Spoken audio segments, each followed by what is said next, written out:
That's good. I'm going to record this show because that's important. Let me kick that up.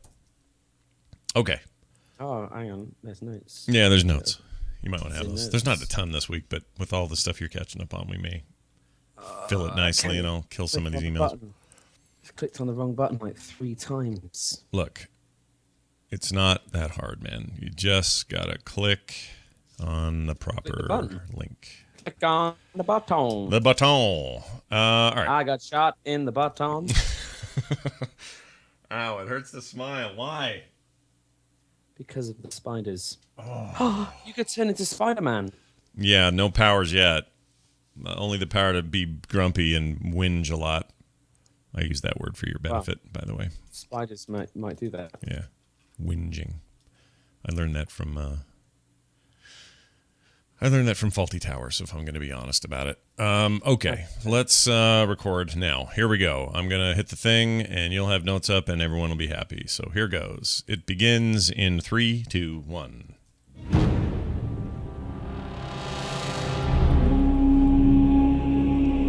You're listening to The Instance.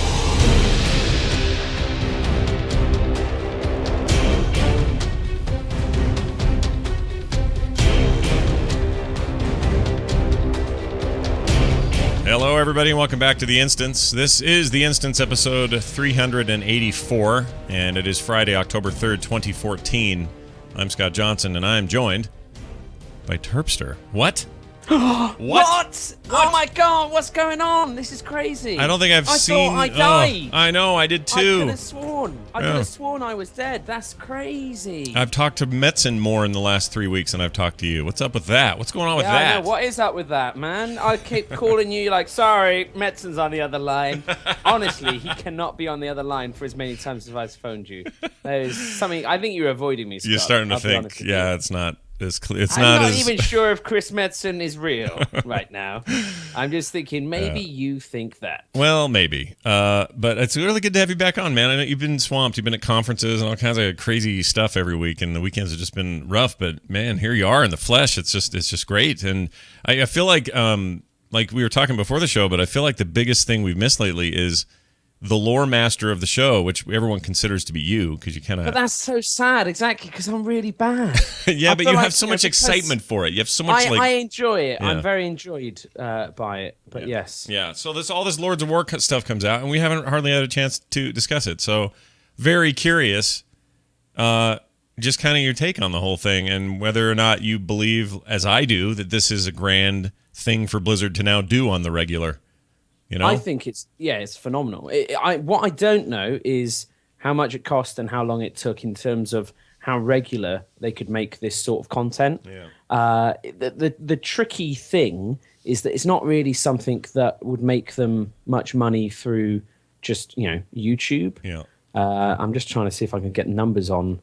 So it does feel like ancillary value, doesn't it? It doesn't seem like exactly. Murad only got around about 640,000 views on YouTube, which is that's not a tremendous amount of money. Probably like $1,500 or something like that, depending on if they even were running ads on there, and I don't think they do. So it isn't something they do for money. But if you look at the kind of excitement around the series, and it gets people kind of G'd up and excited about Warcraft in general, and Lords of War coming back. I think obviously it's a fantastic thing to do.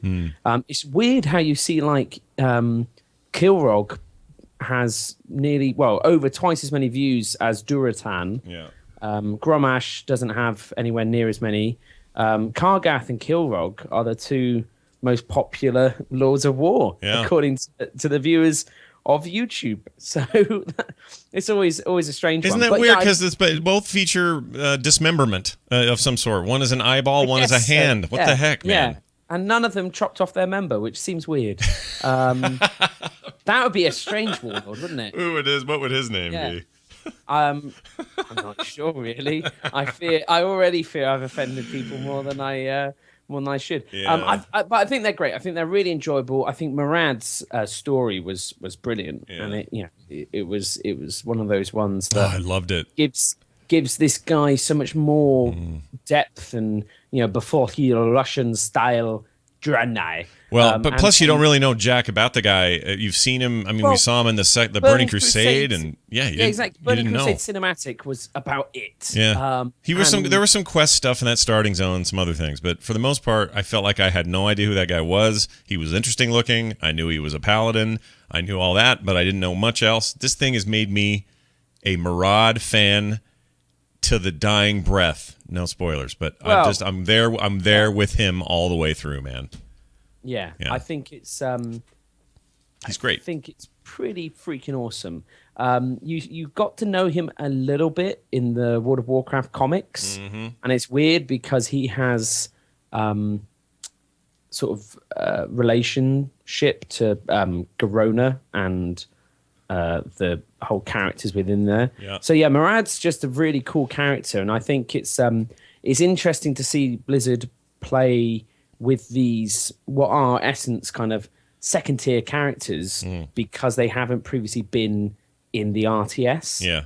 Murad never existed, and yet he's got one of the best stories out of the Lords of War. Yeah. Kilrog and Grommash and Duratan and stuff like that, they have existed before. Sure. But not really in the kind of playing memories of the World of Warcraft. Well, and we're getting. I mean, I know some people have had some issues with Kargath rewritten a little bit. I don't really have a problem with it. I think it's great. But like Duratan, this is a story that they've never told before in terms of his flashback to his childhood and his mother and all that. But it's this is like it's Murad. Cool, it's a great way to do it. Yeah, it makes bloodlust something that is innate within the orcs and not due to demon blood. Yeah. And almost it kind of makes the demon blood clearer in it being that it amplifies everything about you. Yeah. It's a little bit like Captain America Super Serum. Right. You take it and whatever you are just is greater. So if you're an evil person, you become even more evil. And it probably makes everyone evil, being demons anyway. Yeah. But that's why, for example, Gul'dan drinks of the demon blood and isn't some hulking behemoth, kind of trying to punch out Grommash, during that cinematic. Yeah. But he is the most powerful warlock that they have. Yeah. That later in the game we see, in the opening sequence, they're using him to power the dark portal. So he's a being of immense power. So I think it starts to lend some sort of greater understanding to all of those different things. Yeah. And I think personally, Lords of War was fantastic. It elaborated on everything that the burdens of the Emperor, the last one. I forget what his name is. Xiao Hao, was it? Xiao Hao, yeah, that was him. Yeah. Hey, everybody, look at me remembering it, and Terpster not. I just want to point out this moment in the show's history where I remember the name and you didn't. But what I like about it is that Xiao Hao felt quite removed, and it kind of should have, because it's being told by Lawmaster Cho, and like a book, like a scroll or something like that. Yeah. Whereas this was so much better because you had Murad narrating what was going on with fantastic visuals, but those brilliant in-game cinematics at the beginning. Yeah, really that good. really place it, and it makes it feel like a Warcraft story and not like a Warcraft comic. It felt for me like something that happens in the game. It bookended it nicely, and it looked really good, and they've clearly tapped into some pretty sweet tools for manipulating in-game stuff, and we saw that with the Siege of Orgrimmar opening bits, and certainly some more of that stuff, even the ending bits of that. This is just more of that and even better of that, and I feel like they're finding, and they allude to this a little bit without so much as admitting it, but they allude to it in the How It Was Made video they just put up, with this Lords of War behind the scenes kind of stuff. And it's mostly like Mickey and Chris and a few others talking about their process and whatever. They seem to feel like they're going to get more traction and more people seeing this than they can expect if they sell another book. And they'll keep making books and comics and stuff like that. But you can't guarantee the kind of audience you're going to get for your storytelling with those mediums that you can with this. I think my biggest complaint around this sort of stuff historically has been, for the majority of players, they logged in on, say the Cataclysm, and Bane Bloodhoof was the leader of the Taurens. Yeah. And Cairn had died. Right. And that wasn't shown or given the time that it needed in game. No. I didn't see a Mok'Thar or whatever it's called, where they have their fight between Garrosh and Cairn. I'd have loved to see that, and then like maybe the Grim Totem tribe taking over Thunderbluff, and then it getting recaptured by Bane and Anduin and all of these other characters. And it's all of these fantastic story points that you get from reading the books and watching these sorts of series that historically haven't really been in the game. Now, I was really excited because I was playing the beta the past week, and I was doing some quests in a Grand, for which basically it was part of the legendary ring crest. Yeah. And I had to meet up with Chromie, everyone's favorite bronze dragon. Yeah. And go through and see these kind of echoes of time and trace back what happened when Garrosh first got to this Draenor, and what happened there. And if you've read the short story they put out on the website, you'll know exactly what happened. Yeah. But the brilliant thing is that same event you see kind of retold in game. That's and great. Then on top of that, then you get a cool boss battle, flying through time.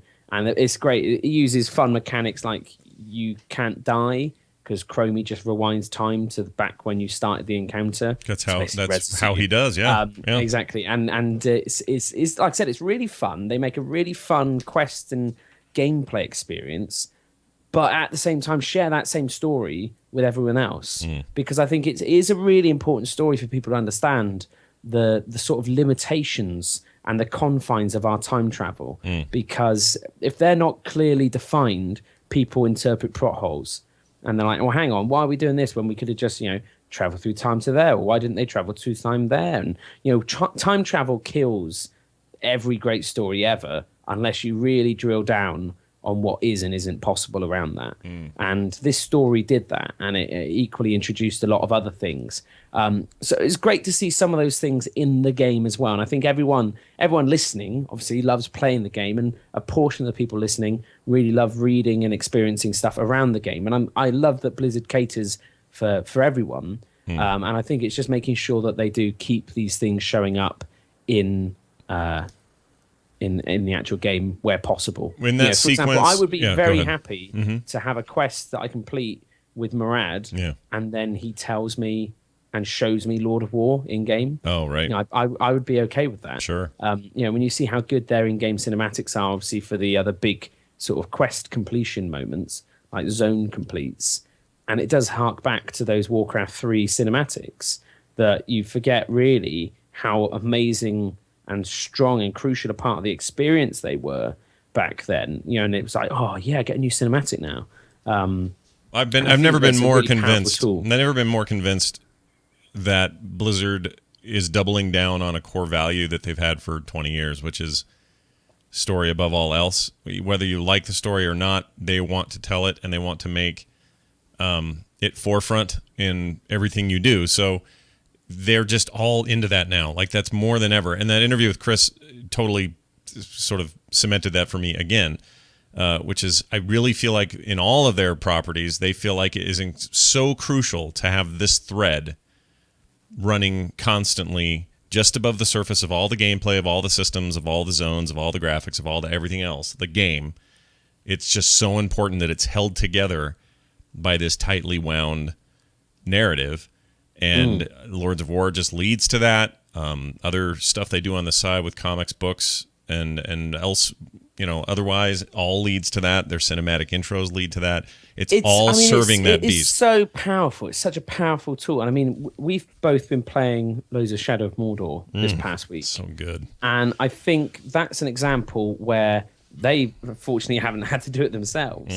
But because of the books and because of the films and because of everything that's come before in the Lord of the Rings world and universe of Middle-earth, this game feels so massive and so thought out and integral, and the way it weaves between The Hobbit and Lord of the Rings in terms of story, and you see how this affects that and that affects this, and who this guy is. Oh, I've never seen this before. I've heard about this sort of thing, but never seen it.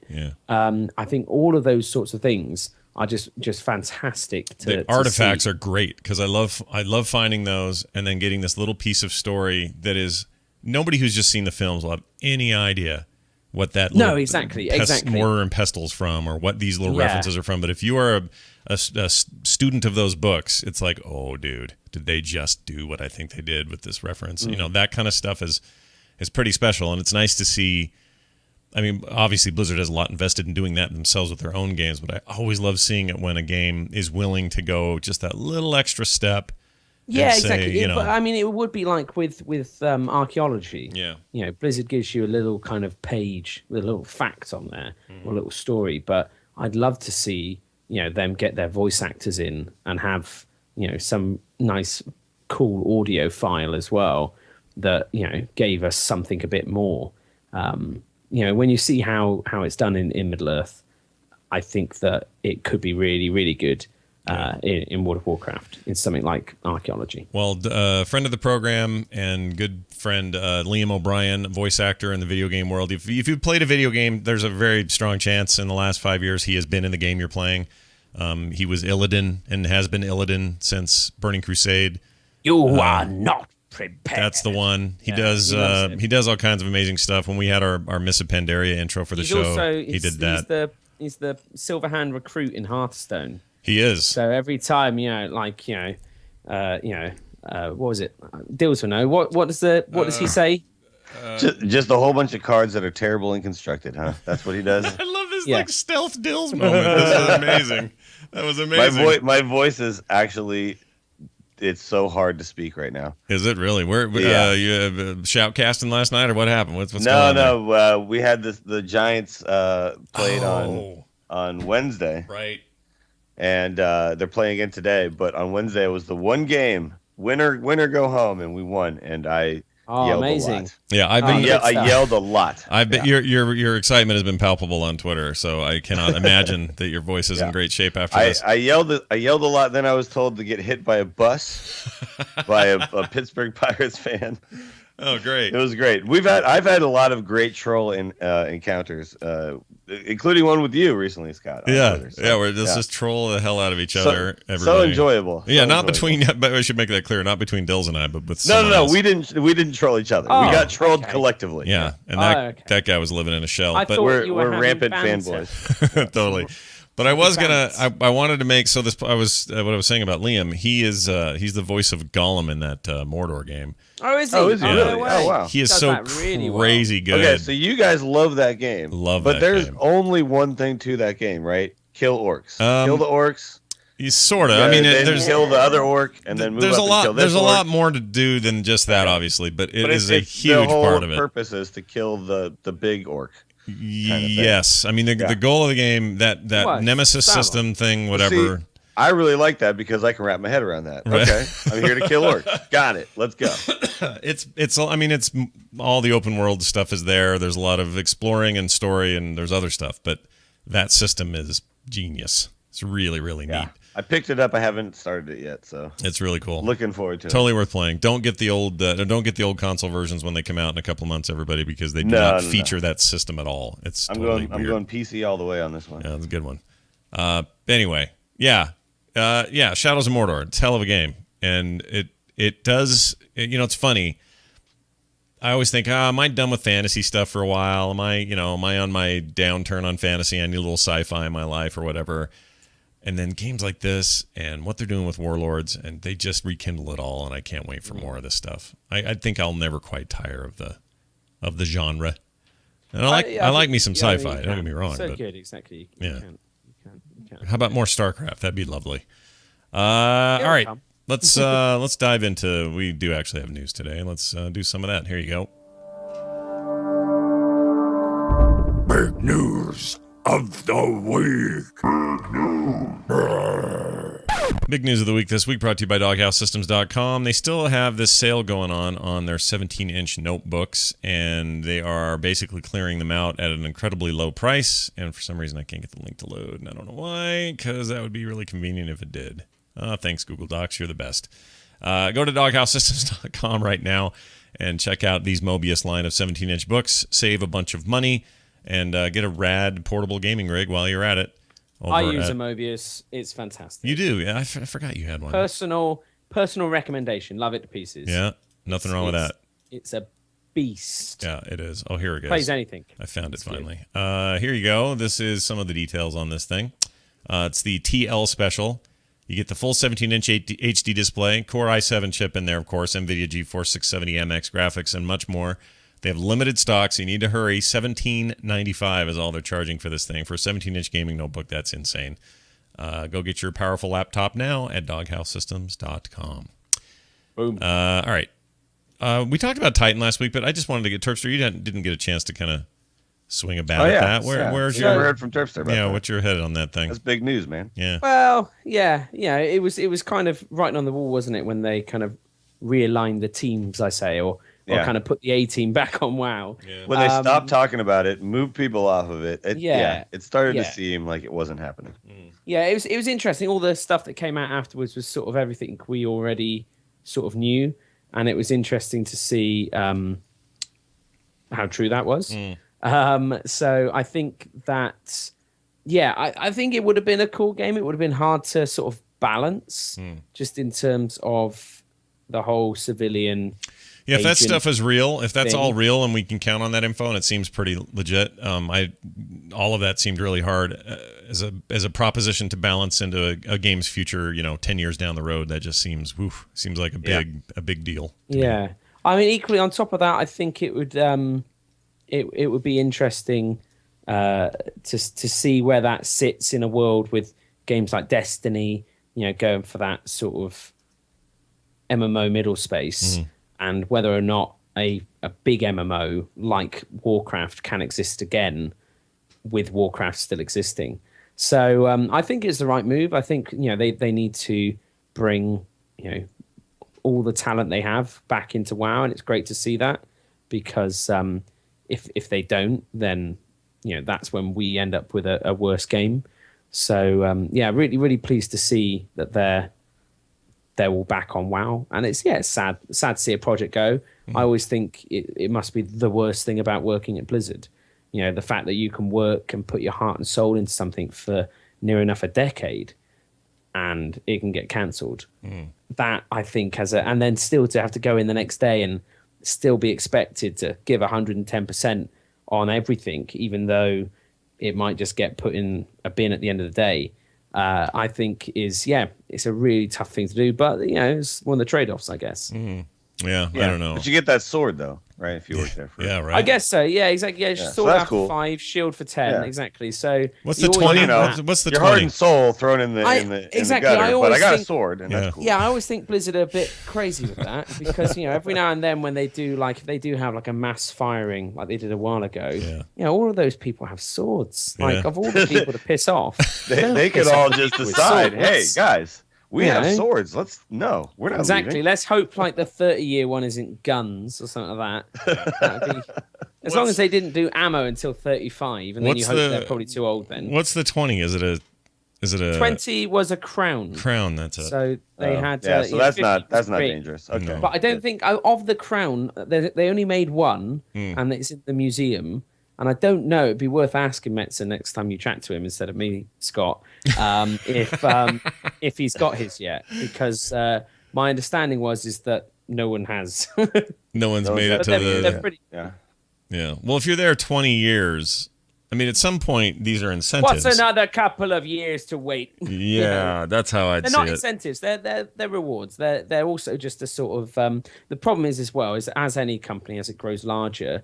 there does come a day, and no disrespect to the guys in customer services, but they're not as mission critical and their wages aren't as high. Sure. And if you've got a guy who, for all intents and purposes, is in a customer support role for 20 years, do you spend, $10,000, $5,000, whatever it is, making a crown for him? At what point do they want that? Does everyone want a crown, or would people rather have $5,000? I don't know. It's always a tricky thing. Wonder if Blizzard has a scrappy young guy named Jimmy in the mailroom who's gonna claw his way to the top. I hope so. I hope they've got a janitor who doesn't even like games. There's a but it's just scrappy always young been buck there. named Randy who's clawing his way to the top as we speak. Yeah, I'm sure. yeah. Well, yeah. How long's Randy been there? What's he been? Since 2010. So he's closing in on a After sword. 2 years, you get a Stein. So he'll Yeah. have a He's got a Stein. flagon, Yeah. and then 5 years you get a sword, and Yeah. each year the sword is different. I believe Yeah. it may even be that each employee the sword is different, but I don't believe the swords are kind of made specifically for people. I think they're just It's just like a you thing go they're to doing, the yeah. Yeah. Chinese market. I know a bunch of the Swords. Team 5 guys all got swords recently. Like I saw some of those guys posting about it. Oh, yeah, there was a photo of them all holding them Because up. those guys, they've been working on Hearthstone for a long time. We just didn't know. But, Yeah, they've been a at lot it of those for... guys are now sword worthy. Yeah, in some cases, I mean, Brode's been there for longer than that. He's been around for a while. Yeah, he's been doing voice of God business over there. Yeah, I don't know. I'd be curious to what you even do for a guy like Metzen at this point. Do you just What do you give Metzen? give him everything because you don't ever want him to Well, leave? Or Exactly. I don't know. That's the crazy thing is you think about, Metzen's, senior vice president at Blizzard. Yeah. He is a higher up guy that is very integral to everything they doesn't do. get much higher, yeah. But at the same time, you look at some of the other high profile guys like Rob Pardo. We've seen people go, and I don't It's think true. I keep forgetting Rob Pardo left. I keep forgetting that exactly. happened. I don't think many people are kept there by the enticement of a crown, especially if you never actually get it. Yeah. That I don't know. It'd be interesting to see. I think. But okay, so Metzen you is said too Terpster. blue. Yeah. Would you rather have like $10,000? Don't you think you could sell a 20-year crown on eBay for much more than that? Oh, I'll bet you could get You 30 or wanted to- 40K out of that thing. Yeah. You get quite a bit, right? I don't know. Yeah, it depends 20 how year wealthy was- the sort of Blizzard fans are out there, isn't it? Is who's gonna buy I it. think they're pretty into these There are games. there are some Yeah. there are some wealthy ones out there. Yeah. If you Yeah. consider collector's edition is first one is $4,000. Yeah. Exactly. I think a sword is probably. I think the swords only go for about $1,000, just because they're not too. And equally, they've got a plaque on them with someone Sure. else's name on. Yeah. Don't know how many people would want them. It's like real gear. It's all about rarity here. So Maybe, yeah. yeah, exactly. Maybe people will pay more for RL legendaries. Yeah. Here's the Yeah. question: If they made a Tyrael bust and Ooh. that went out there, and there was It's only full on one ever boots. made, I guarantee you, like Zimmerman, aka Deadmau5, would pay through the roof for that because he's a giant Diablo fan. We'd totally buy that. Like, so Well, in other words, yeah. there's a market for this weird shit. Sure. Possibly. Well, someone like Kurt Schilling might spend. I mean, He totally, he would have, have, but yeah. maybe not now. But he would Would have have. in the past. Sure. Yeah, By the way, he was tweeting a lot about how the Giants were going to crush the Pirates. So I did see that. So yeah, You've got a common Kurt, fan of that. You two would Me not and get you, along buddy. politically, but hot damn, when it comes to Nope. baseball We're- picks, we are now best friends. Yes, that's awesome. I was really enjoying that. They kept talking about it on TV too. I was like, yeah, that's right. Yeah. He follows me. There's a Twitter guy on the Instance Twitter feed today that was sure that you would be that you would find places to bring up the Giants. Oh Today no, on no, the it's show. that's not my last one, by the way. I know. I think it's great, and I think you I'm should totally looking do it. forward to several more. The Battlenet launcher got updated, and this is weird because what got shown in the update is an icon for Warcraft 3 and its own background, just like all the other icons for all the other games installed, which probably isn't that surprising because they did indicate some months ago that they were hiring people to bring old Blizzard titles up to par with current operating systems and have them run well. It is interesting to see that Warcraft 3 is one of them, and that you can actually go and enter your key now. So if you own the game, you can show that ownership so that when this all works, you could, I guess in theory, get that client downloaded and start playing Warcraft 3 again. Cool. I would be more interested in this if Can they you came out and start- said, hey, doing a complete graphical overhaul, because I don't know if you've seen Warcraft 3 lately, but woo, looks like early polygonal aughts to me. It's bizarre. Yeah. Yeah. Yeah, That's I the way don't think you there's do enough. things in the game is very weird. Yeah. If you haven't played that game in a long time, then you play it now. It's a little weird. It's like this doesn't seem like the game I want to do right now. Yeah. Like I'm just putting a bunch of stuff right next to each other, and then I'm running through the middle of it and trying to get away. It's bad. It's what I believe that comes down to, and this is just a theory, but the transition to 3D at that period of gaming, it was kind of a hard one because people were just sort of getting used to it. This was Blizzard's first game based in a 3D environment / engine. They had never done it before. So previous to that, there was a lot of complaining actually back in the Diablo 2 days that they weren't on board with moving to a polygonal engine and they were sticking with this 2D sprite system. And I would argue that they put off this because they felt like I did, that some of that was an awkward transition. It's like most of the PlayStation 1 library is very difficult to look at and play with because we just didn't know what the hell we were doing yet. And that stuff's gotten a jillion times better, and everybody's better at it and everything else. But I think Warcraft 3 was right on the edge of that, where it's good enough, but it's not quite where we're going to be in a couple of years. And I just don't know that it looks all that great. It feels a little funny. And I've always had a problem with this, and I may be in the minority here, and I know that it spawned great Dota freaking, MOBA games and everything else.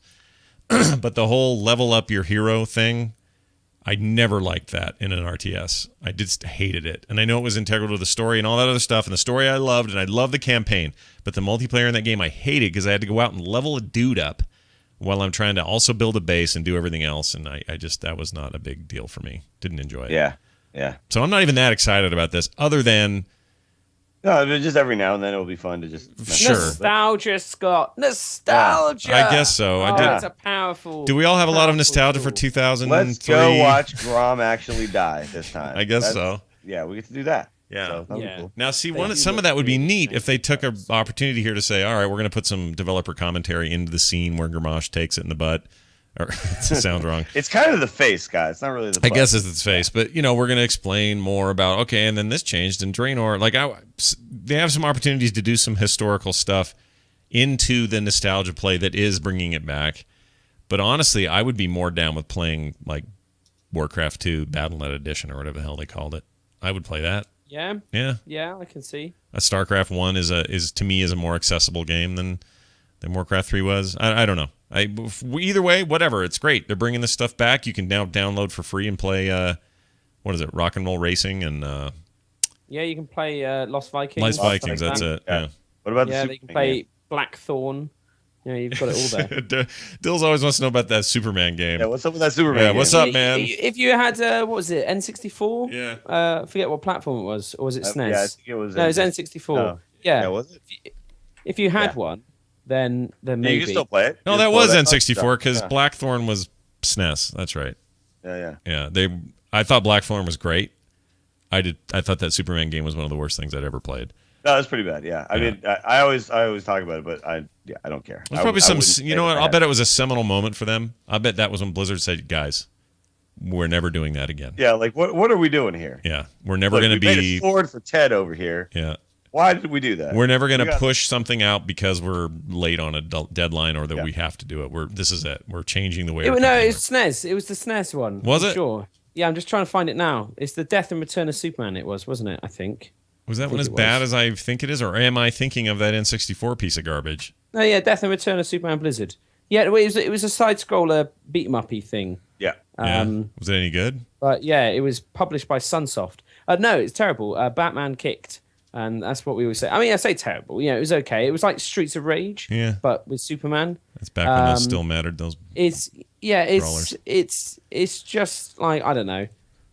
I think Blizzard, obviously, again, we're working with someone else's property, and but it's important for these sort of jobs you do for pay versus jobs you do for love, and equally, if you think about the team size and the time in which it's done, I mean, it's different era. Yeah, exactly. Everything pre-WoW is a very different era. Period. Like all that time is even the Diablo 2 days, the StarCraft days. Those were good days for them, and they were doing great, but. That is not the same as a post-WoW Blizzard. Oh, exactly. I mean, even StarCraft Ghost, was around, and that was kind of a crossover period there, where they were that game's development cycle was like right in the middle of WoW's launch. I want to say it was right in the center growth of it. And exactly, and you miss out a little bit, I think, when you're Ghost versus WoW, but still, So check out Death and Return of Superman. I think you can find some SNES videos on YouTube. Yeah. In fact, I just found one, a full video walkthrough. So you can watch from beginning to end. It's an hour and 15 minutes worth that you will never get back. That's the entire game in an hour and 15 minutes. Yeah. Good Lord. The thing is, it's Death and Return of Superman. So it's kind of got all the different Supermans. You've got like the Robo Superman. You've got the like kind of weird Superman. Steel and the blue one. Yeah, exactly. I was watching as well on that kickstarted documentaries, kind of nearing the end of its funding and stuff. And so they're making a documentary about the Tim Burton Superman film that was never made. Yeah. I have heard amazing things about this. Yeah, someone's trying to get the money to finish it right now. Exactly, and so they've got like costume footage tests showing Nick Cage in the costume. Yeah. They interview Tim Burton, Kevin Huge Smith, package on Nick Cage, by the way. Huge. Yeah. I think was really the thing. They couldn't. They realized we can't make this. You think it's the thing that sunk the ship? That's it. Okay. Yeah. No, everything was fine, and then they were like, "We can't do this. This is indecent." Nicolas Cage's It's interesting because penis. apparently, like the story in it, like Superman dies, gets put into like a robot body, like heals up and comes back and kicks ass, and it was going to have Brainiac in it. And crazy. Brainiac. Crazy. Oh my gosh. All right. Yeah. Please. By the way, I was playing some. I was trying to kill Brainiac the other day. I was playing what was the MMO? DC Online. Yeah, DC I Universe played a little bit of that the other day. That game's all right. It actually was really fun. Yeah, I played have a it good for time. about an hour. I have a good time. And I really enjoyed myself. I do not hate that game. I've always. I did not want to log in again after I left, but sure. And you may down the road you get a little nostalgic or something. But I watched the whole intro again. The intro was great. Yeah, it's good. I like when Lex Luthor kills Superman. He yells, "Lex Luthor!" That's still my favorite thing. As him in the back. Blur Studios does that great intro, don't they? It's really good. Oh, that is I really love those. Yeah. But they that game's a great free MMO. As free to play MMOs go, it's up there for me. There's still a lot of people in there. Yeah, too. it does all right. It's found its niche and makes money, and that's all that matters, I guess. Jay Wilson, previous lead designer on D3, that Diablo 3 there that I love so much. Before the big change, before the big switch up and kill the auction house and refocus and all that, is now on the WoW team. Listed as a designer rather than just being on the strike team, which he was listed as for Mists of Pandaria. I don't know if that means he's up there to the level that he'll be up on stage. I don't. I think this is either smoke and mirrors or just literally because they've got Greg on there as well. I think it's literally people who contributed towards a design of this expansion, but are not. I think everyone's thinking that he's now on Team 2, and I don't. The additional designers have Rob Pardo, Greg Street, and Jay Wilson on there. Yeah. So I think it's like guys who worked on this but aren't on this team anymore. So I think all it was is that Jay Wilson worked on Warcraft, but I'm still putting my money on Jay's on Overwatch. I reckon he must be there or on one of the other smaller teams. Yeah. Since Team 5 did so well, Blizzard's trying to make smaller games, I think. They're trying to see if they can make more Hearthstones because they really work out really well. They do horrendously well. So I don't think you put someone like Joe Wilson, who has a massive, massive design heritage.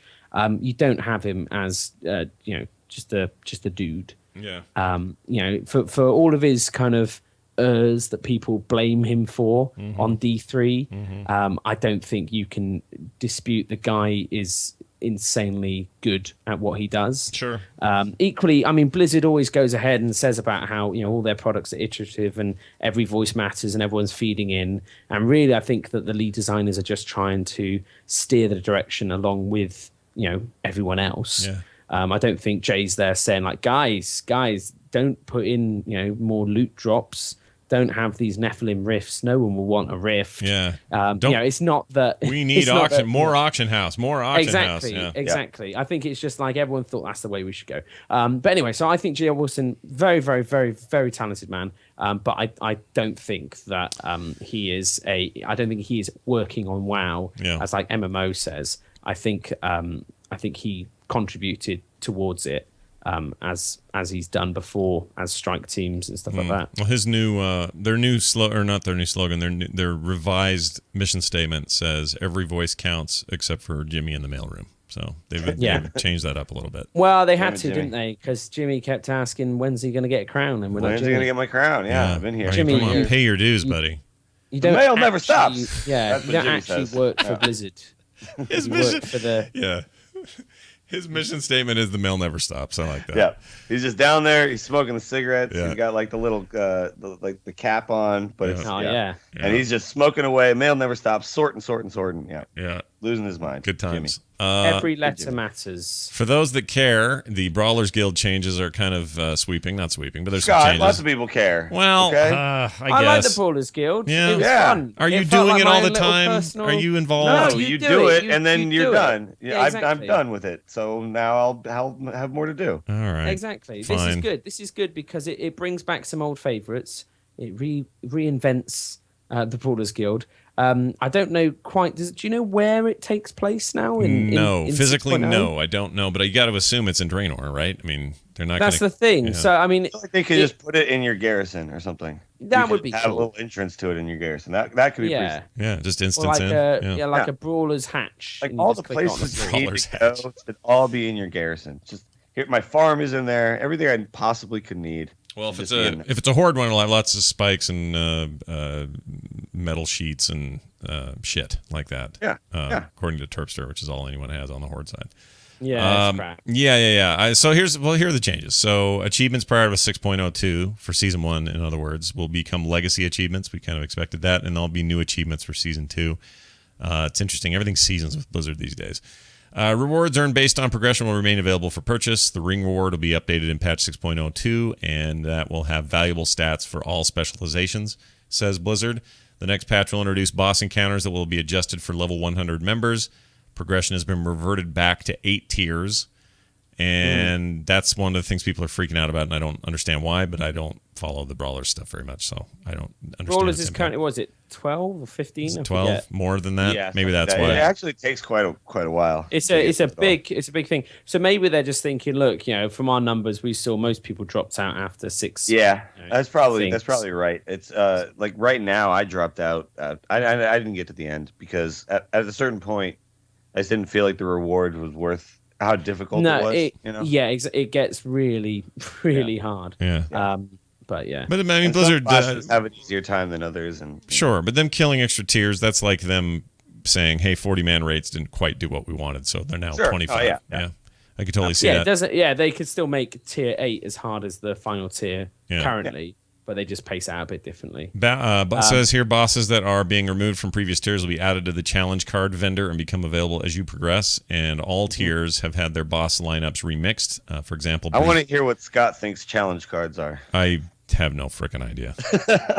I remember Pretty much as they sound. Yeah. They're Yeah, I know, yeah. hard You buy that it, you and you buy, get to and then you fight a boss can that you couldn't fight. challenge that boss. So it's like a ticket to fight the boss, basically. Yeah, It takes kind to of. fight a Yeah. specific boss, yeah. Yeah. Boss And that's the ticket. only way to interesting thing fight to that find. boss. All right. Okay. Well, Brawlers Guild. Do you have Brawlers Guild, Scott? You can I don't- Get, you can get a. You must have been sent a invitation. Somebody Must gave you get one. Sent everything, don't you? Yeah, I got that, and I don't know. It just didn't appeal to me. Like it just sounded Yeah. like another grindy thing, and I didn't want It's to. can not get though. It's people- very ungrindy because you're fighting a boss. Like So you can get a knoll named Meatball in the new one Yeah. who will join your garrison team. Ooh. Oh. It's epic quality. Does he take no That's candle, or no? That's not no. a null. no, that's Yeah, Kobold. he's- Kobolds. that's Kobold. He's like Hogger, only Oh, one of Yeah. them. cool. Great. Yeah. I love those guys.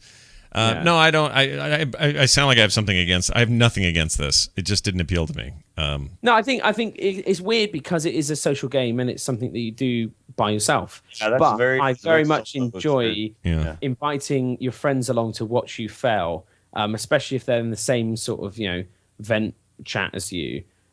Because just being goaded by you missed it, you meant to avoid that, you stood right there, you're dead. Having that just honestly makes it all the better when you actually finally do beat stuff. But yeah, it's single player stuff. Yeah, the only interaction you really get is someone throws a banana at you, basically, and and it sucks. Well, And then you come back to life, and then you sit and watch other people fail, and then you go in and then you fail, and they watch you, and yeah. it is kind of a weird thing in the game, but it's fun. Then hilarity ensues every time. Yeah. Well, all right then. Give it a shot, Scott. At some point, All you right. got to try. All right, season 2, man. I'm ready. Let's do this. Cool. Let's make it You're happen. all over that. I'm so excited for this expansion. I'll do anything. I'll do anything at this point. All right. All right. Phone calls and emails. Here Why, it's the town crier. Oh my goodness, it's time for Town Crier. That means your emails and calls, and they come to us at 206-202-3969. That's our phone number, and you can use that often. Also, theinstance@gmail.com is the email address. Emails and attachments are welcome. Keep them short and interesting. They will likely get played on the show. We have a call here about mass transfers. Hey, Scott, Bills, and Terpster. This is Blex and Mage. I had an idea I wanted to throw by you guys. So me and my buddies are all really excited about this new expansion that's coming out. The one problem is we all stopped playing WoW at different times, and some of us have left the servers that we all started on and left the factions we started on to play with other friends. What if there was a way for Blizzard to let us move a mass amount of characters at once so we can all play together again? Because right now it'll cost us a lot of money to move our mains and our alts over and faction change them. If they could facilitate that in any way, it'd be great. I'll just hear your guys' thoughts. I love the show. Keep it up. Thanks. So it is expensive. It's a weird proposition, but also aren't the boosts a possibility here where you could just all boost in the same place? You could. That's what their answer Yeah, they would could be. do And that. I don't think that's the same thing, really. It doesn't feel, even if you No. make it look like your character, it's not your character. Yeah, you It's- created characters. You want to play them. You know. I think this is a real issue that Blizzard faces because it is prohibitively expensive to do this. It is a horrid amount of money if you and 10 other friends, for example, like your old guild, want to get back together and maybe want 2 characters each on the realm. It's crazy. It's really bad. But it's also a real challenge. Like it's a big challenge for Blizzard though, because I can't even imagine how you would deal with it. Though it's not. No, it's because not. it's all automated nowadays. It's all systems, and But how do you very little determine that human this is? interaction. How do you determine? Hey, this is 10 people who all used to play together. They're going to It's be not moving even at that. once. It's just. I think if you make character transfers cheaper, I think that would be. Oh well, yeah, that's a good yeah. that's a good way to do it. I didn't think about it that way. Yeah, you could do that's that, true. or you could also offer some sort of a bulk rate or something like that, and that would be similar. Yeah, maybe like you have a discount code, or like you buy 20 transfers, and okay, so you they're get a key $25 that can a redeem pop. 20 times. Yeah, they're $25 a pop. Let's say I want to buy 10 of them. It's only 200. So Oh, I rather see what than you're saying. Yeah, spending yeah. $250 to do it, I spend 200, and we all chip in or whatever, and then I just have 10 of them, and I can do them Yeah. It'd be cool if they Yeah. could do like, hey, for $99.99 for the first for $9.99. for You the can get fir- the WWE Network. That'd be great. for the first I think 2 though, months what they need to or do something. is actually tackle this problem, because they are doing all of the other things to make getting back into the game really easy. And this, to me, would be like they would just miss a spot if they didn't also handle this one. Yeah, Like another thing that makes it easier. And now we get back to 12 million players. Sure. Do it, Blizzard. It's a scary I know you- proposition, right? Like it's hard to get back in and feel like you can do it quickly, understandably, cheaply. Like all those things are factors. And it's a tough piece of business. Here's another call about it just comes down to where you want to draw the line in terms of I want to start making some more money. Yeah. I think that's the bigger issue. What if they did is this that- for free for the first 6 months or something? Well, exactly. That's the thing. If they don't nickel and dime, they would make more money in the long term. I don't think that they're going to make money up front. I don't think people will stick around longer thinking, well, I paid $50. I want to get my money's worth. Yeah. I think that the content will keep people there regardless. Yeah. And then it just needs to be about, you'll get more money from people subscribing, and you'll have more attention on you. More investors would approach you, with a massive, big success than, we turned over an extra, 3% or 0.3% this quarter because we charge a load for faction transfers and all of that. Plus, I'm sure they're the point of diminishing returns for why that needed to be expensed in such a way. Yeah, you yeah, know? exactly, yeah. And I think also the systems are in place now where it doesn't matter as much. Yeah. Before, everything was very, very, very manual, and I think that they've got really good at it now, that they don't have to worry to that same extent. Yeah, I agree. Here's a call about, let's see. Oh, is there anything about this new expansion we don't like? Hey guys, it's Yosway over on Scarlet Crusade. Just wanted to get your perspective on Warlords just a second. I've been reading a bunch of stuff online and listening to some other podcasts and things like that. And with the beta out, I know you guys are in it. I know other people are testing it out too. I wanted to know if you feel that Warlords is going in a great direction and you're really pleased with it so far, or if there's things about it that you are not happy with. Thanks a lot. Appreciate the show. You guys are great. Bye. I can't honestly think of too much other than there will be things I'm sure that we'll get there and go, wow, on paper this sounded better than it is in practice or whatever.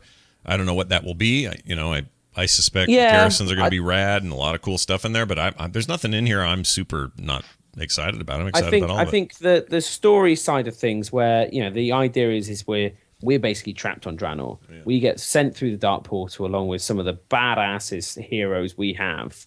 And we hold off the Iron Horde by blowing up the Dark Portal their side. Yeah. So we're kind of stuck by ourselves. And that's why, we don't see Varian Rin waltzing around Draenor going toe-to-toe with Grommash. Mm-hmm. So I don't know if that's really cool or if that's going to be a really sort of disjointed thing in that it doesn't feel like it's woven into everything else. I would love to see more gnome stuff, as I always do.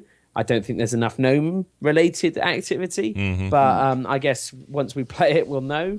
But yeah, I think there's so much. Blizzard has too much to do, and it's a lovely scenario to be in where they can do so many different things. Who's the human archmage that's hanging out with us? Khadgar. I really like that guy. Khadgar. He's a badass. Now, what I don't know as well is quite who and where he is in terms of he seems to be our side of the portal to begin with. Yeah. But Khadgar from our time is in Shattrath and was like a super bearded old mage. Yeah. Now, Khadgar was in Warcraft 2 or 1. And he was Medivh's apprentice, and he shuts down the Dark Portal, but in doing so, gets super aged and stuff like that. He's not actually as old as he looks. Yeah. They've made him look a bit younger now with the new models. Yeah. But I don't know if he's from Draenor somehow, and that already happened, or if he's from R1. And he also has Medivh's staff, Atiesh, I think it is. Which is really cool. Well, he appears. We all know this. Yeah. Okay. So many questions.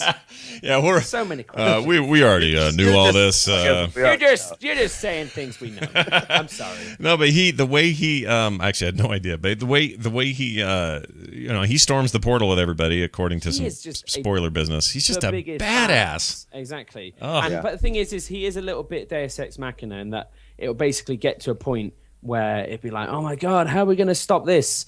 And he's like, basically, don't let any orcs hit me for maybe like 2 minutes. I'll put a counter on the screen while I charge up an awesome spell. Yeah. And that seems to be like, hey, you go kill some orcs. You go feel like you're doing something. Yeah. And then once you're finished doing what you think was important, I'm going to launch an arcane blast that will obliterate everything. Yeah. And you just like, I feel a little bit like, I don't know, being like Usain Bolt's, kind of warm-up runner or something like that. And he's like, we're doing a 200-meter relay. I do the first, 100 meters, and I really go for it. And he's just like, yeah, good job.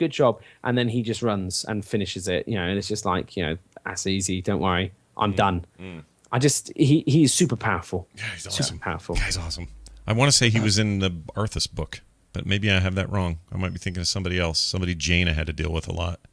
I think that was just Kel'Thas, wasn't it? Oh, was it? That's something. Yeah. That's and then the old mage who led Dalaran. What was his name? And that's what I might be mixing these two guys or something. Yeah, the guy from Hearthstone, you remember, who gives you fireballs. Yeah. Archmage Arcanidas. No, but it's just funny is that, everyone's all this talk about, it's all orcs all the time and blah, whatever, horde-centric, Blizzard's horde-biased, all this stuff. All this talk right now. I'm more excited about 3 Alliance players, or 3 Alliance characters than I am any of the rest. I'm excited about him, freaking Blue Boy, and the other Draenei girl, I forgot her name. So Yrel. Yrel, is it? Yeah. And Murad. They're great. She's amazing, and she feels very reactive in terms of answering that question of like Blizzard. Is it all boys all the time? Yeah. And I think that's, it's unfair really when you've got strong female characters like Sylvanas and Jaina and stuff like that. Sure. That being said, if you look how much character development Prophet Valen ever had in game, she's already vastly better as a Draenei leader. So yeah. Those zone ending cinematics have me so beyond excited. I can't breathe. Yeah. Except one. I was gonna say that the thing I'm not excited about is also alliance based. It's the $100,000 for their mount. I'm not excited for that. Oh my gosh, is that 100,000 gold, K for that It's an thing? expensive motorcycle. It's I also think- just a reminder that think- you lost so hard. Like No, it's not. just- It's an exclusive bike. I'm gonna put this out there. So all the alliance people who hate on us, I'm on your side. You should get it for free. I agree. I'd say No. just All get it for free. Everybody Everyone gets should a get trophy. the bike for free. No, Everyone it has gets to a be- trophy. Has to be. No, be no. full of- How about more Terpster, economic? You're on the alliance, and you're like, no, I want to pay the 100K. No, I do. I feel like because I know that so many other people won't, and so I'll just be Oh, so rocking you get to be around. special. Okay. Yeah. Exactly. I think Yeah, all right. that's where it's at. Now Okay. it feels like the Horde bike kind of makes sense. You know, all of the dirty orcs will end up with one. You know, whereas over on the Alliance, you know, me and my nomies, I'll just be chilling out and we'll be Yeah, riding but around. so many people won't get to have it though. It's like I just feel like it sucks. Exactly. It sucks. Super exclusive. I'm playing Mordor All right. too much because now I want all the orcs to say things like "I'm gonna spill your guts" and talk like that the entire time. thought you killed me. Yeah. But nah, now I'm gonna kill you. You coming back from the dead? Nice trick, human. Like this constant like. you? The Ranger's twin? Yeah, it's just like it's just so many good things. I love But, it. I mean, I like our orcs better than the sort of I do weird too. I do too. Cockney, don't know what they are. Well, let me sort put of it like this they- way. I'm glad we have if you variety, imagine them but like I Mary like them both. Poppins Yeah. chimney sweeps. Sure. You know, they lose all intimidation, really. Blimey, Mary Poppins! I'm gonna go chimney chiroo. You know, it's just like. Yeah. I'm gonna eat your guts for breakfast. They're just the greatest. I love them. A spoonful of sugar. Yeah, that'd be brilliant. That'd be really good. All right, we got some emails. I'm going to cut some of these down, but we got one here. Scott Dilson Terpster. This is from, oh crap, I didn't get their name. Recently discovered your podcast on a business trip, and I really enjoy it. Wanted to get your take on an expansion idea for WoW. To make up for the Theramore and the recent Horde side themes lately, why not have an expansion where the Alliance retakes all or part of Lordaeron? The Alliance would get a piece of the action, and Blizzard would get an opportunity to redesign the starting zone for the undead. And I might add, I'll just add this to his email, we might actually have the undead involved in this story somehow again. Well, I mean, like I said, in the books and all the other stuff, Sylvanas is all over the place. Yeah, she And, is, but none yeah. of her buddies are. Like, it's No, just, exactly. But that's the thing, and you think about like who started the undead plague? Well, they were the Burning Legion, and it seems like the end point of this expansion is us and the Burning Legion. So maybe there could be you could see a splintering between the undead and the Forsaken, and they could go off and have a new sort of elven home somewhere or something cooler. I don't know. To be honest with you, Lordaeron's kind of done. It's wrecked. It's covered in sludge everywhere. There's these big fat abominations everywhere. I don't think the Alliance wants it anymore. you're describing in East Jersey, by the way. I don't know Exactly, why. it is, and we can just basically bomb the bridge so that we're safe. Take the tunnel out, Yeah. and then Don't do anything to Jersey bridges, Just- okay? No, Just leave no, them no, no. alone. Yeah, we're not encouraging domestic terrorism. Just leave the bridges alone. Sheesh. But it wouldn't be domestic for me. Yeah. But what I think is, what I think would be cool is, like I always think we should be building a new Nomagon. I think there should a GG. I'm cool with that. Spelled new with a G, new Nomagon, and we'd say GG guys. Yeah, did you? Yeah. And I think You we guys should. heading down to GG? Let's do this. I think we should have a big kind of floating city that we build, like a big like Atlantean type city, where New Nomagon, and we can go and venture forth and find like the Naga and go and see the Maelstrom. And I think like the trolls should have like a big raised sunken temple. I think they should raise something up from under the oceans, and to have those as two new kind of faction bases in a new game would be amazing. I I agree. think that Forsaken, I really like Lordaeron. I think it's a really cool place. Yeah. And I think if we retook it, it would just be like Purple Stormwind or something like that. It just wouldn't be. It wouldn't Yeah. be the same. Plus, you're just shifting stuff around. You're not really. I need more to my story than just, hey, we got the place back. Sweet. see everybody. I mean, I don't know. That doesn't interest me as much as something to, like this. Did you think we had forgotten? Well, Blizzard, I'm starting to think you have forgotten the undead. Come on now. Let's get on that. And they're basically human, so it's kind of alliance. So relax, everybody. Well, not all of them. A lot of them are elves, actually. Yeah, that's true. That's a good point. Here's one. This starts with hi chaps. Okay, so you relate, Terpster, to this. So this is just for Terpster. This is just for Terpster because I will zone out now. Yeah, stereotypically, you and I have no connection to this at all. I have no chap, sir. No. It's Lost Girl, level 90 Fire Mage Yeah. in the European realms. Yeah, in the EU. So that makes sense. Even more so. Yeah, plus Fire Mage. Who does that anymore? Just kidding. I've now watched all the Lords of War animations and was really disappointed to see that the female characters are incidental at best and sometimes non-existent, like Missa Pandaria and Azeroth Choppers and Diablo, etc. So Azeroth Choppers, is that something that people criticized for? Part of the lore, dude. That's Really? canon. It's canon, yeah. That's a really important. There's a book and stuff coming out to chronicle. What happened to? Should one of the choppers Steve be or whatever? given Steve is like gone. some kind of feminine hips and like sexy boobs? Well, here's the title of the book coming out. Previously on Azeroth Choppers. It'll be called Previously: on Azeroth Choppers, and that'll be a great new book and comic series coming from Blizzard. Prostates. I think we should make it just about men, Yeah. and we should call it prostates. Prostate choppers. Yeah. Well, Exactly. I don't know. I don't know. I can important. see like I guess all of the crew making it were men. Mm-hmm.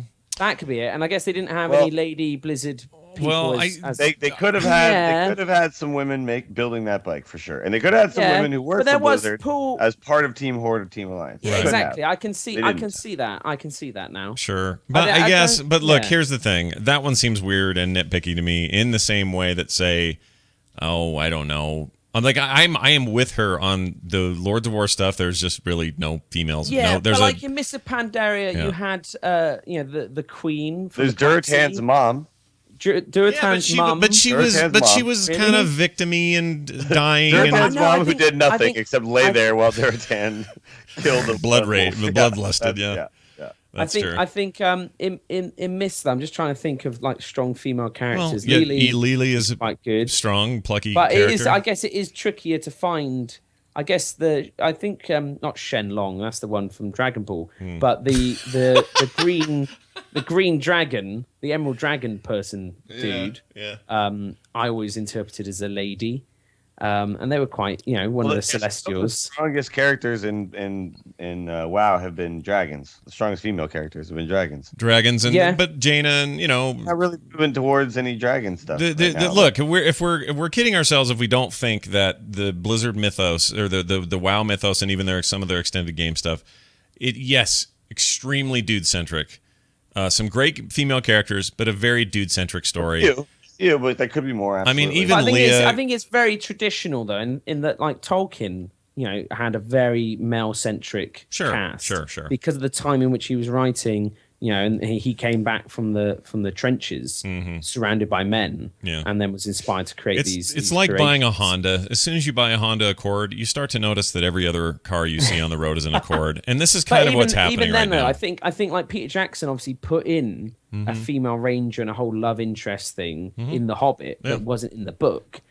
But I kind of think that had Tolkien been around today, there would be more female characters, and I think it's nice to see that Blizzard is introducing more female characters. They had specifically come out and said that they wanted to be more proactive on this front, right? Yeah, and that's good. That's a good move. Yeah, but I think it's time to start cashing in on that. It's time to actually. I agree. So far, we're not really seeing it yet. I totally agree. It's just so easy to swing so hard the other direction that you start noticing that Azeroth Choppers has no ladies in it. I don't know, man. That seems. Okay, so the Azeroth Choppers thing, I don't think we need to concern ourselves too much with that because that's just whatever. That's just a little series they made. Okay, it's about motorcycles, whatever. There aren't a lot of dudes. But listen, on Project Runway, there aren't a lot of dudes in that either, unless they're gay. So it goes both ways for things that interest different demographics. I just think Choppers is one of those where, for good or for ill, dudes are into bikes. Are there a few ladies who are really into them? Yes, but not the core audience. There are plenty of ladies who are into them, but but I think in the game, that's what we should really let's not worry so much about Azeroth Choppers, but let's do worry about the game. Sure, and let's sure. make a change here. And Totally agree. I would love to see. But like I said, I think characters. when you see Yrel in as the Draenei faction leader, and you see her journey, and she's up there with Duratan, she's up there with Valen, and she's against Gul'dan, and he's like, she is super relevant and super core and key to what's going on. Would you see what she did to Blackhand? I don't want to spoil anything, but good lord, but man. well, exactly, and she had like a sassy sort of line as she left and stuff like that normally would have been something that Thrall would have had. So I think all of it's really cool, and I think it is good to see them progressing. Yeah. I don't think that Blizzard kind of has to atone for any sins, and I think if the reason they put female characters in there is to hush people's complaints, that's the wrong reason, and I don't think that they are doing that at the moment. It seems actually like they're managing to have really right strong, believable. Because it's right, because it's correct. And exactly, but I mean, I'm looking back and like Garona, she was this half orc, half Draenei female assassin who was critical in Warcraft 2, and like in the comics and stuff was expanded and explored, and she's fantastic, and you play alongside her in Cataclysm.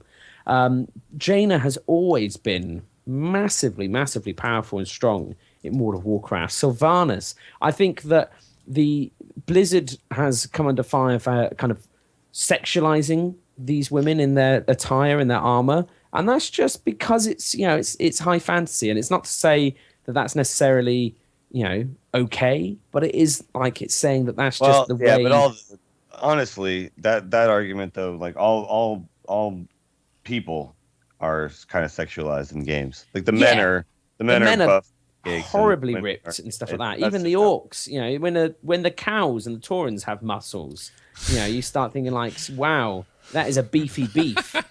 Yeah. But I think like I said with Blizzard, I think they are doing really well. But at the same time, I think that where's Agra these days? What's she doing?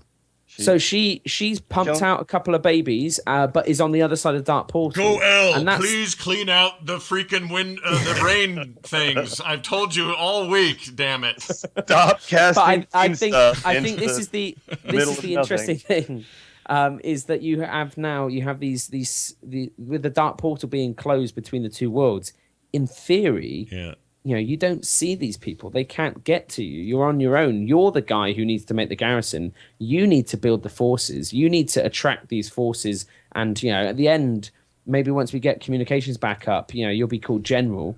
But it's all on us, and we're the heroes. And then when you start thinking how many female characters are there, well, about half. Really, it's of which maybe a third are female players, but there's a load of strong female characters in Warcraft. I agree. I think that they're making the right moves, and this is the right time to do it. And like what Dill said kind of sums it up for me. I feel like that's all the right stuff. It's just easy to then start seeing it everywhere, and you just have to be a little careful with it, because then genuine progress is kind of hindered, because everyone's so skeptical of every move you make. You can't make an honest move in any one direction without being called out either for not doing it or being called out because now you're doing it, and why are you doing it now? And we gotta, that part is giving me a little and gas. At the same time though, take everything we've said with a pinch of salt. We're three white dudes, straight dudes. Yeah, but we're all buff. We're like orcs. Yeah. We look like orcs. We look like exactly the model.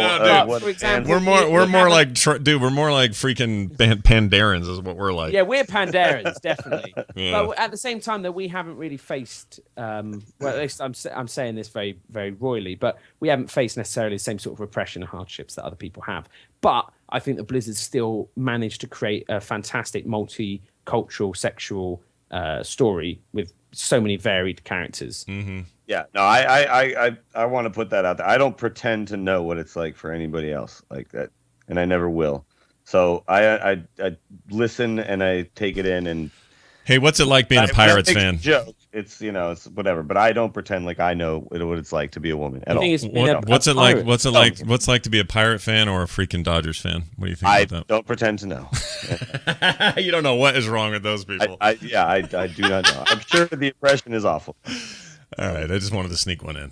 One final email. This comes from Nathan. He says, is there any chance that Blizzard will implement hiding shoulder armor? I think shoulder armor on cloth wearers looks terrible on many of the outfits, says Nathan. Moreover, I've become such a giant fan of dyeing armor in Diablo that I've never have to worry about looking like a clown. I can just go in there anytime, spend a little cash. By the way, thanks for that, Scott, because now I'm basically hooked on changing the weird look of my guy. I know, right? Now that can be expensive.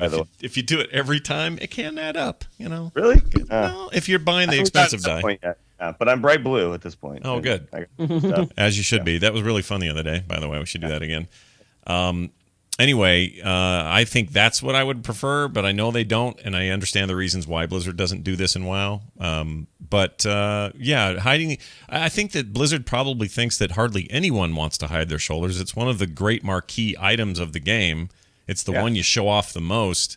I remember feeling like, with like a new character, it's like, finally I got a pair of shoulders, because that's what makes you tougher for some reason. It used to be around about level 20, and up until then you felt like a massive noob. Yeah, like wimpy shoulder guy. And even then, guy. they were little babby little shoulders, little triangles on there. Mm-hmm. Yeah, they were terrible. Yeah. But they should be, because they're crap, and you should want to get better ones. Yeah. So they should look crap. What you need is the fire set from Diablo, and just color that stuff white, and then you're going to look like the greatest badass in the history of the world. It wouldn't be that bad of an idea just to allow us to just do whatever the hell we want with our character. Like, I can hide any piece of armor I want.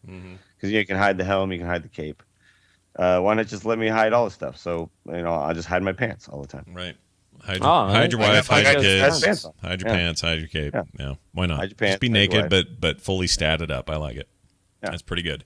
Well, there you go, everybody. That's our emails, and that's our show. This is great. I am so happy to have all three of us in the same room. It's always fun. We got for at least some of the show. Yeah, for at least a chunk of it, and we've got. It's not going to be long till we're all actually in the same room. I know. At BlizzCon, I cannot wait. Well, I'm not hanging out with you guys. I've made a decision. What? Yeah.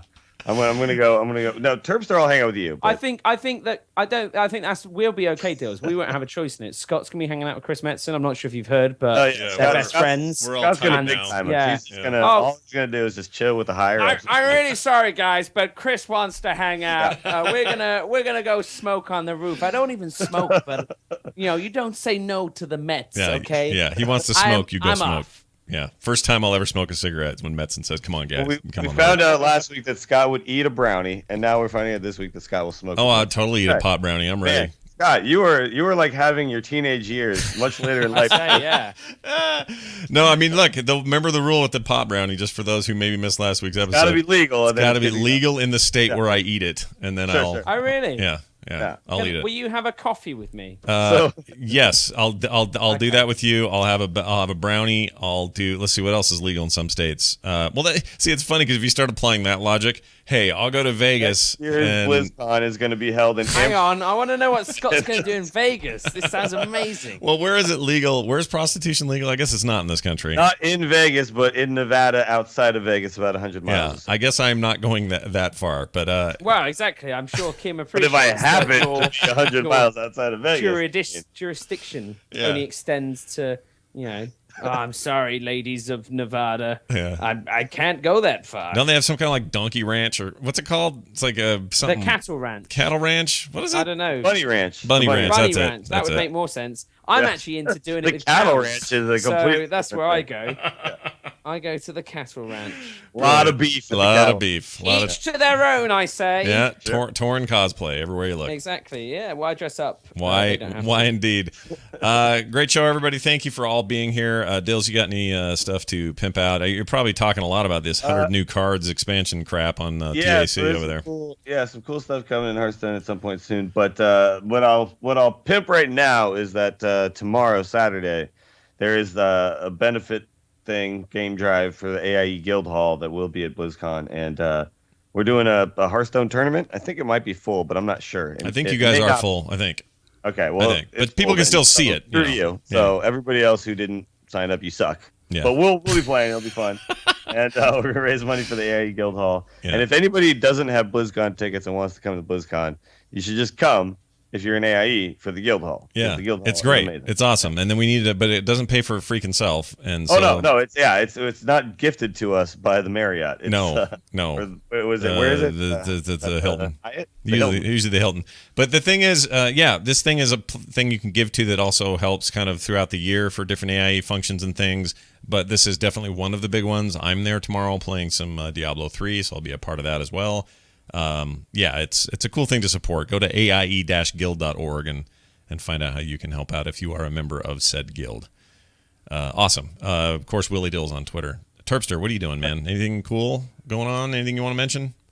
No, not really. No. When's the baby due? What do we got here? A month? 2 months? New Year's Eve. We've got ages. Oh, good Lord. Ages. Yeah, Don't worry. all right. I've started doing hypnobirthing, which sounds really weird and like hippie, and it kind of is. Yeah. But I really like it. I think. What do you do?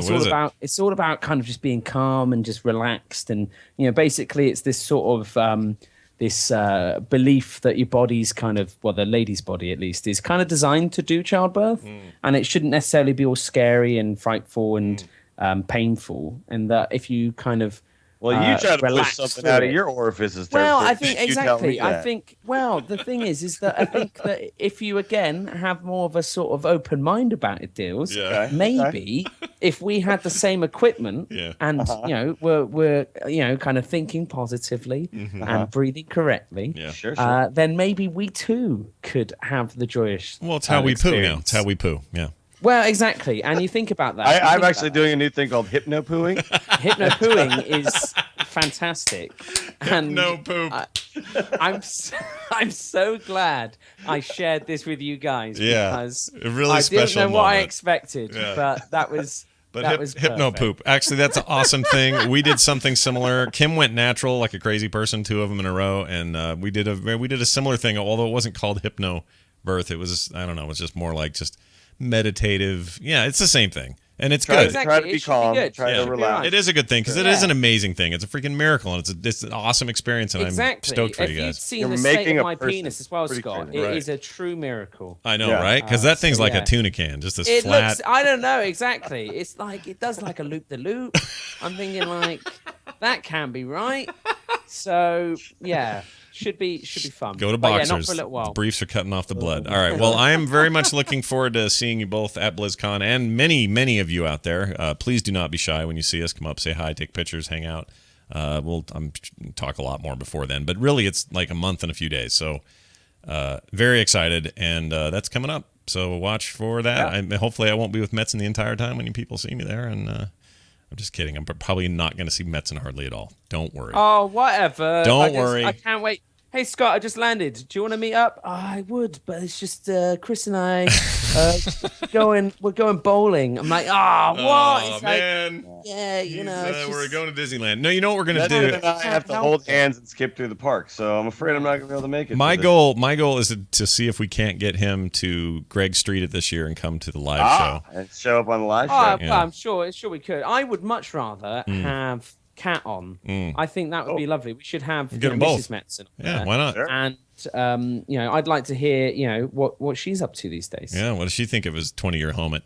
What? Anyway, Excuse moving on. what? I don't know what that meant. I didn't mean anything by disgusting, it. As I said Scott. it came out wrong. Unsubscribe. You just lost yourself a listener, sir. That came out wrong. And Terpster's never going to listen to the show again. I'm never going to listen again. All right. Well, me and my loop-the-loop penis. In order to follow him, then just check him out at _T on Twitter.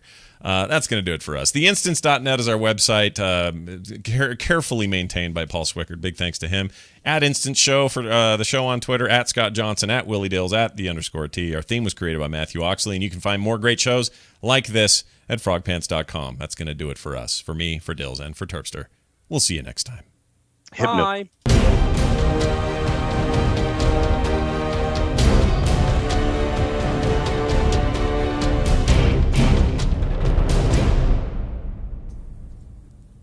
Very nicely done.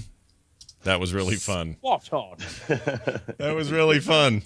Good time. Yeah. Sorry I was late. I don't know why my alarm didn't go off. It's all good, man. I'm glad you came in, though. I wasn't sure how that Skype thing would work, but I guess it just lets you come in when... No, yeah. Once you called me, then I just could join call at any moment. So yeah. Oh, that's great. No, that worked. Did my that T in mind. impersonation and just suddenly showed up. Yeah. It's totally fine. It's all good, man. Well, enjoy, play that game and let us know what you think, because I think Mordor is like the Shadows of Mordor, real close to game of the year for me. That's a good point. Before I go to work, It's really good. I should finish the download on that. Yeah. Maybe It's start it up. massive. It's like If I start it up now, will I make it to work? Yeah. Is it It's one of No, those games no, that it's will sticky as suck me in, and I will not Definitely. want to leave? Definitely. I think so. 100%. I think it'd be hard. I think the tutorial or beginning stuff is just awesome, and it's hard to not quit. I finished the story, and like it's actually quite short in terms of like there's 20 story missions, and it probably takes you around